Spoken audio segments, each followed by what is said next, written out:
Hi, and welcome to the SEO podcast, Unknown Secrets of Internet Marketing. My name is Chris Burris, owner of eWebStyle. I'm Charles Lewis, your Internet Marketing Specialist. Thank you guys for tuning in. This is podcast number 181. Of course, that's the one that follows 180. The one before 182. Yeah. So I think we got that covered. We have a tip from our previous podcast, and that tip says, in subfolders and file names, use dashes, not underscores. Yeah, you want to, Google has already put it out there that in regards to URL structure, dashes are more effective than underscores. So, for example, if yours is example.com / the sub hyphen folder, that's a dash, instead of /_ folder, then another backslash, and then your file name as well. Your file name could be, Chuck hyphen Chris hyphen awesome.jpg, right? And so you want to use those hyphens instead of underscores. Makes sense. It separates the keywords, and Google appreciates it more. Remember, we are your friendly local neighborhood top position snatchers, Yes. where our mantra is, Don't be a douche. if you are in a position to, please tweet now. You can see Charles if you're watching the video. Charles is doing it. If you get it, you'll have to be patient. This is exactly what he's tweeting. What are you tweeting? Hashtag SEO podcast. This is number 181. Make sure you tag us in it at eWebStyle, that we can link up and network and retweet and share and follow and all of that great social stuff. Speaking of link up and share and follow, you can actually follow us on Facebook.com / eWebStyle, Twitter.com / eWebStyle, YouTube.com / eWebStyle, and you can also email us podcast at e-webstyle.com. You can do us just a small favor. There's 3 steps to one of the favors and really 2 steps to the other favor. First step is go onto iTunes. Yes. Second step is create an account. Third step is write a review on iTunes. We are the most popular internet marketing and SEO podcast on iTunes, and we've got because all y'all. We are broadcasting live from Houston, Texas. Just if you wonder why we said y'all. If all y'all didn't make that clear. So the other thing that you could do for us, and if you do write a review on iTunes, go ahead and hit us up, podcast at e-webstyle.com, and let us know. We'll give you a punch in the face.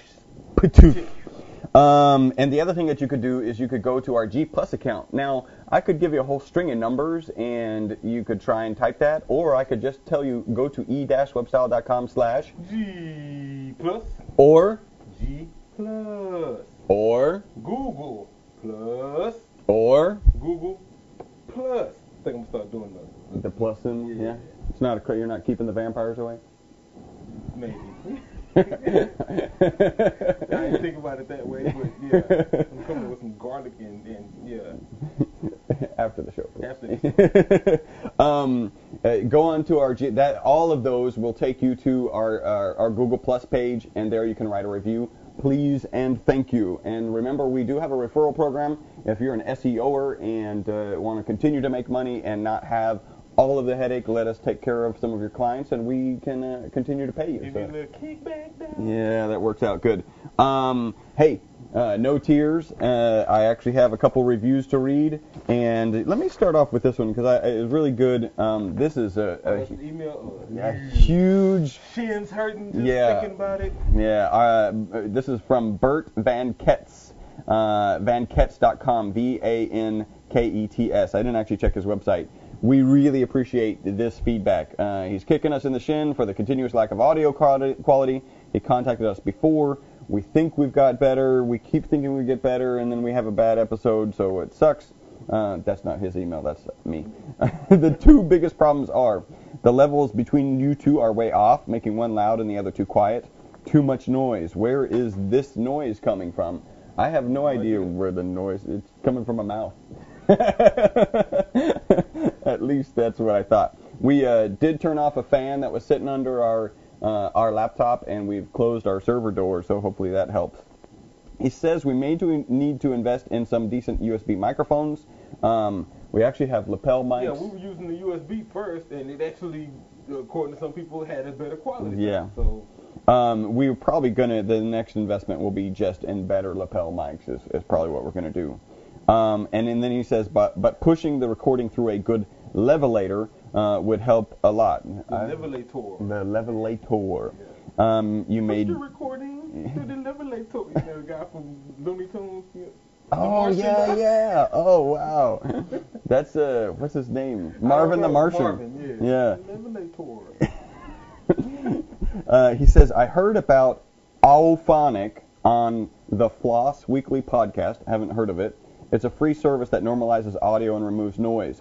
I already assigned a task to one of our guys here at the office to work on that. So hopefully that'll do better. He makes the point, English is his second language. He's pretty fluent, but he does have to concentrate a little bit more in the bad audio. Well, good audio really is necessary for him to pick up, for non-native English speakers to pick it up. So that's a great point. That's a great point, especially since we get so much international viewers and listeners of the podcast. Yep. So punch in the face and... Punch in the face for your kick in the shin. Yeah, I don't know how that works. Bert Van Ketz, thank you so much for your feedback. All right, let's get to a I was about to try it. I didn't want to hurt you, though. Oh. Punch in the face, kick in the shin. And Chris Potts, thank you for tuning in. Chris will be awake next podcast.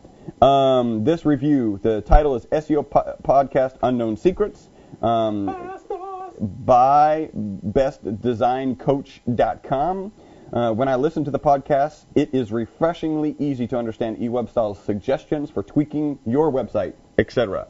They have a variety of podcasts in their iTunes library on just about any topic that pertains to internet marketing's SEO best practices. Is it bestdesigncoach.com? Yeah. Punch in the face. Thank you for listening. Thank you for tuning in. Hit us up. Let us know which ones you listen to. Yeah. Which ones do you like best? Which ones did you get the most value out of? Next one. Awesome podcast. 5 stars. Maximus D. Meridus. That's a... Maximus. Your wow. name is Maximus. Yeah, that means something. Yeah. You're just the shit. You're Maximus. Maximus. And D. Meridus. Meridius. That's awesome. Yeah. I own a small business and wanted to get a higher rank on Google. I hired a company to do my SEO. Good job. But wanted to understand it better myself. I started listening. Yeah, I started listening. Yeah, necessary. Mm-hmm. I started listening to this podcast, and I was so impressed. I've gone back and started listening from the beginning. You got a long way to go. Yes, sir. This has helped me so much in understanding what needs to be done with my website, and it helps me give tips to my SEO guys to help them focus on my goals. I love this podcast. I stopped listening to music altogether while driving. I only listen to eWebStyle's podcast. Awesome job, guys. And this is from Spencer. By the way, WeSaveBees.com is that's just a really cool, and it's a great site. Let me tell you what's interesting about that. Because we have clients like that who will come in and we're doing their SEO, and they'll tell you, dude, make sure you do this, and that, right? and unfortunately, they almost suck as clients. Because I know how to do my job. That's why you hired us, right? So great job on getting to know your information, Mr. Maximus. But if indeed they are a good agency that's doing the SEO, all the tips you've given them, they probably already know, and they probably listen to us. And so, or tell them to listen to us. Yeah, tell them to listen to us. Yeah. You know, but be leery of sometimes giving out instructions to. He's too low. Right, keep going.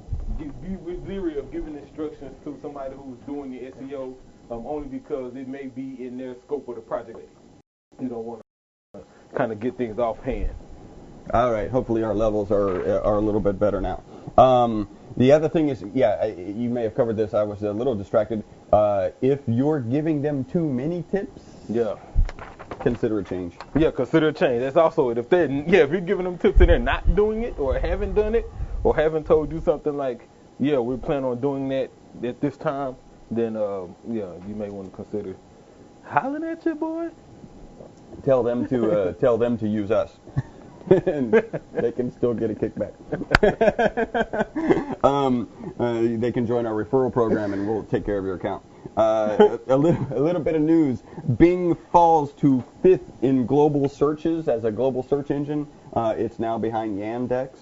Man, that just sucks. When you come behind the name of Yandex, it rhymes with spandex. That just means, yeah. So every now and then I'm on a different client's computer, and they've got a different search engine, and literally I'll try it. I'll plug in my search. Yesterday Yahoo Search came up. It's like, wow, this is impressively useless. And I pull up Google, same search terms, like bing, Bing, one or not Bing, Ding, Ging or something. Like. It's the Google monsters, right? Position I'm one. I'm still convinced that's a pirate, but go ahead. Position one, and that's the noise that stuffed animal makes when he makes noise. Position one and position two are actually good results. They're what I need, and you get it so wrong, Bing, and Google gets it so right. It's continually impressive. It shows. I mean, Bing's trying. They've been trying for years, and they even were stealing Google's results, and they weren't as good as Google. Yeah. You know what that tells you? It tells you how hard the search game is, right? Because if you've got the kind of money Microsoft has, throwing it at a search engine for years, and you're still not doing well, you're actually losing market share. The computers that are sold send people to Bing first. You have to do like 3 steps to change the default search. Yeah. So people are either going through those 3 steps, which technically probably most people aren't, or they're actually, instead of typing in the search bar, they're typing google.com and then doing a search. Yeah. That's 2 steps every search. Well, and see, then I think what Google was smart enough to do to kind of caveat that 3-step process is make Chrome one of the most powerful browsers. And so now, instead of people using IE, which defaults to Bing, people are automatically as soon as they get a new computer, you open up IE and you go download Chrome. Download Chrome. That's step one, and now Google's your default search engine. I'm a Chrome convert. Oh man, I'm a Chromie because it's got the ability to log in. So I'm logged in at home. I'm logged in here at the office. What I searched just before I left the office is available at home. I mean, it's crazy. Yeah, Chromie. Yeah. Let's see. Last thing that I've got here for news. Google touts the benefits of WebP, which is an image format. And I didn't get a chance to read the whole article, but they did something like they just upgraded to WebP format, image format, and saved a ton of bandwidth and didn't have a reduction in quality. An image format? It's an image So format. similar to like GIF or JPEG? It's JPEG, PNG, that kind of image format. And WebP. WebP, and Google made it. So it almost has to be good. Yeah, but Google would be so suspect. WebP probably tracks. Yeah. You know what I'm saying? Something that I don't know they're tracking. Where your eyes are looking on the this image. picture at, Because they track everything. You pulled up a page of your own profile, right? And like, really? I do all of this? Yeah. I knew you knew. I just didn't want to see that you knew. Yeah, I didn't need to know that you knew, even though I knew you knew. But, yeah. Who knew? Google knew. All right, that is the potatoes, unless we've got some sort of... I got a punch in the face. Got a punch in the face to Wes Davy. He's at Wes Davy _ FREUND, Friend. Anyway, he was watching, I'm assuming he was watching 176, which would have been the end of the year podcast, because he said more great tips from 2012. So punch in the face to you, Wes Davy. Thanks for tuning in. Thanks for checking it out. And give us a review, man. Appreciate it. Boom. Time for the meat. So I pulled an article from Search Engine Land. Pretty good article called Why You Need to Treat Your Social Media Strategy Like Your Content Strategy.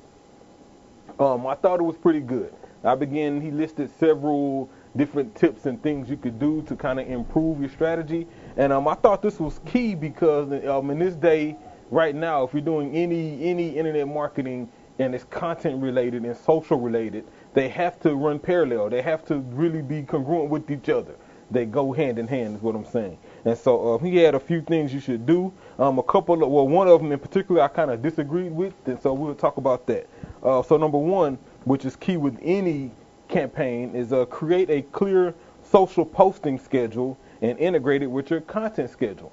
What does that mean? So that means if you have a schedule for creating content, let's say you're a heavy blogger, and so your schedule is every Monday and Friday I'll be blog posting, then make sure your social schedule is in line with that. So if Monday and Friday you release a new post, then on Monday and Friday you need to schedule Facebook posts and tweets and other things to share those links. Pre-schedule them, that way they'll go out consistently. What he doesn't talk about, what I want to mention, is that what that does to your audience is creates a sense of anticipation. If I like your articles and you always provide good content, and I know every Monday and Friday I'll probably get a good one, then Monday and Friday, I'll also start looking for your tweets. I'll start being more attentive to your Facebook posts so I can get that content when you release it. And when I see that tweet, I know that I need to click that tweet because it's good content. And I'll probably, frankly, after 3 or 4 good experiences with it, I'll probably retweet it or share it without even clicking it. Yeah. And then go click it. Yeah. So you want to do that. I like this one. Number 2, run your post by another person. It makes sense, just like with content. You know, if you're going to have, before you post that blog, you're going to have somebody else kind of reread it, maybe double check for errors, maybe grammar errors or spelling issues or whatnot. Do the same with your posts, especially if they're promoted tweets or promotional Facebook posts for a particular product or a poster or anything like that. Let somebody else read it. They may give you an idea or a different way to word it or remind you to include something you forgot. So it's always good to have another set of eyes on your posts before you post them. I like number 3, build anticipation for your content. So if we're going to do like, let's say an interview of a pretty big name person, then let's build some anticipation for that. Maybe take some pictures with them and post them earlier and, you know, interview coming soon sort of deal. Or maybe even run some sort of games that people can kind of figure out who you're going to be talking to kind of create that anticipation for the content that you're about to release. I thought that was great. Yeah. That's a good way to also build links. People want to be the first source to show this information. And so if you kind of leave a link, well, this content will be available here at this time, people will begin linking to that place because the content will be there soon. You know, one comment I would make to that is don't be afraid of oversaturating the audience when you're building up to something. Mm-hmm. Like in general, we don't tweet twice a day. We don't Facebook twice a day. But if we were going to have, say, an interview of somebody, actually twice a day, we would do that for the week leading up to it. Yeah, probably 3 or 4 times a day. Yeah. So don't worry about oversaturating your audience because it's going to be a one-time event. So they're like, oh, this is kind of exciting. It's building up. By the time they might even think about, okay, I'm getting tired of this, the event happens, and great, they're aware of it and probably hopefully tuning in. Definitely. Number 4, know and write for your audience. I think this is key. Sometimes a lot of companies who come to us for social media help or SEO help, they don't have a good idea of who their audience is, and so they in turn write for themselves. We use AC repair as a kind of example here. You know your audience. If you're targeting homeowners who need their AC fixed, then write for them. You know, HVAC vent blah blah blah is not a term they're going to use. They're going to use AC repair. They're going to use heating repair. And so use the terms in the language that they're familiar with. Write to them. Don't write for yourself. Number 5, respond to every question. This is one of the things I'm proud of because we try to do this here. You know, when people post, when people comment, when people ask questions, respond to them. You know, just like on a blog post. When somebody makes a comment, you know, you try to respond to it to continue that user-generated content. So same concept here. Respond. And frankly, I like what he said here, which is kind of true. Different social networks require a different level of a response, right? Maybe a faster response. People are used to getting stuff quick on Twitter, right? Yeah. There's only 140 characters. So if somebody tweets you a quick question, retweet them and get back at them real quick. Even if it's I'll get back to you later sort of deal, but at least respond because it's Twitter. People expect that. If it's Facebook, then go into a little bit more detail, right? Maybe share it or tag somebody who can be of more assistance to it. So respond to every question, but make sure you take advantage of the tools you're using. You're going to check into that. Number 6, make your promotional post social. And so this is kind of cool right here. So if you're sharing content on social media or Facebook or Google+, include a tie-in. I like to say ask a question, right? So at the end of the post, you know, let's say you're doing a favorite list of something, the top 10 list of hats Chuck likes to wear, right? You know, what should have made the list? It's a great question to include at the end of that post. Or who did we miss? Or what hat should he have? And what these questions do is encourage people who read the post to leave comments, to engage in that conversation. Yeah. And then you go back up to the previous one and respond to all of their comments, and that's how you keep that engaging conversation going. So this is one I didn't agree with. He says, no original content to share, Then curate. And he goes on to say, find popular posts and things like that, and maybe just create a post that kind of summarizes all this stuff, link to it and share it and this and that. I think that's okay, but it's a lot of that going on already. What my take would be is if you have a different outlook or a different opinion about something that's been posted and pretty popular, then use that to create your content. Yeah. Right? So if it's Chuck always wears the black shirt on Friday, and that's what we do, then if you have a different take on that, then take that original content, link to it, give them the proper citation. By the way, they'll probably link back, hint. But more importantly, then take the next few sections to explain your concept on it, your thoughts Why about Chuck it. should be wearing a white shirt. Exactly. Yeah. And that way you're not kind of duping their content. That's way the reader who does find it, who probably also read the other article you're referencing, you give them a different viewpoint, a different opinion, some different logic about the same sort of material. So, yeah, don't curate. Just use it to kind of create your own. I like this one. Don't be afraid to optimize. He called Facebook a walled garden. With the exception of walled garden sites like Facebook, your social posts can and will show up in web searches. So yeah, you want to do things like include your main key phrase in your Twitter bio, right? And then when you're posting and you're sharing, if applicable, include that key phrase there. Again, don't do it just for the sake of doing it, because then you'll look stupid and it won't read right. But if it fits, by all means take advantage of it and put it in. Don't not do it because you don't want to be over-optimizing. I like number 9, and this is the last one. Create clear goals and track your progress. So if your objective is to put out this social post, and that post is about a different product, and you're hoping to get traffic from that post to maybe, let's say, your e-com site where that product is, and then lead to a purchase, track that. Set that funnel, set that whole goal path in analytics or whatever, tracking software you're using, and track it. Track it from the referral basis. How many places did you post it? I put this post on Twitter, on Facebook, on G+, and I did a YouTube video about it. And all of those link to the post that links to the e-com site or eventually to a checkout page. Track that that path that people are taking, and then come back and look at your data. And then, depending on which one works, rinse and repeat with a different product. So I think that's key with anything, whether it's a post, whether it's something social, whether it's a service you provide. Definitely track your stuff. So cool article. I'll post it on Facebook, and you guys check it out. And I'm going to take advantage of number 6. What would you do, right? What would you do to track your social, to make your content strategy and your social strategy run more parallel and be more effective? Hey, I thought this was pretty cool. Super Bowl blackout, right? Mm-hmm. Did you see the Oreo tweet? Mm-mm. Yeah, and it went viral.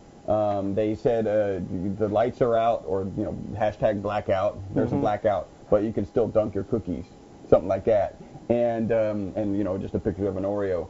And the way they had to do it is they actually had a team, including Oreo executives, because everything they do has to get approval. They had to have the executives there so that they could come up with a concept, get it approved, and go live with it. And luckily, it worked. Luckily, yeah, it went viral. I don't remember how many retweets it got, but it did really well. The other thing I want to mention, this was kind of pretty cool. We went to a sales meeting this week, and Charles got there before me. What did the guy say? I walked in, dude says, dude, you're the SEO rapper, right?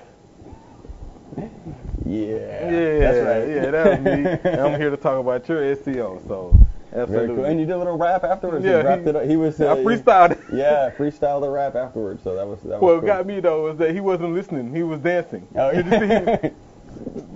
I'll say I could have been like blah blah blah blah blah blah blah blah blah blah. He wasn't listening, but it was pretty cool. It's also good to just realize when people find your work and recognize you when they see it. Just a good feeling. Yeah, it's great. Any blank stare? Oh yes, blank stare, big blank stare. Yeah, that was all the way blank. This blank stare goes to Yahoo. So. Yeah, after what you said about. So Yahoo apparently signed a deal where on their sites, on their distributor sites that share Yahoo content, they're going to include AdSense. Google AdSense? Yes. Wow. So even though they have Bing, right? Results. Bing results, they're tied in with Bing Ad Center for paid ads. Rather than do their own. Yes, they're just going to tie in the Google AdSense. So. Wow. Yeah. Have you done any research, Yahoo? Yeah. So. Yeah. So what'll likely happen is Google will probably start running display remarketing ads on their sites. Like, you should go to Google and read the same article. Yeah. Use the Google blog. It's better. Yeah. So come on, Yahoo. I'm a little disappointed in Miss Meyer. She's been making some suspect decisions that she's taken over. So.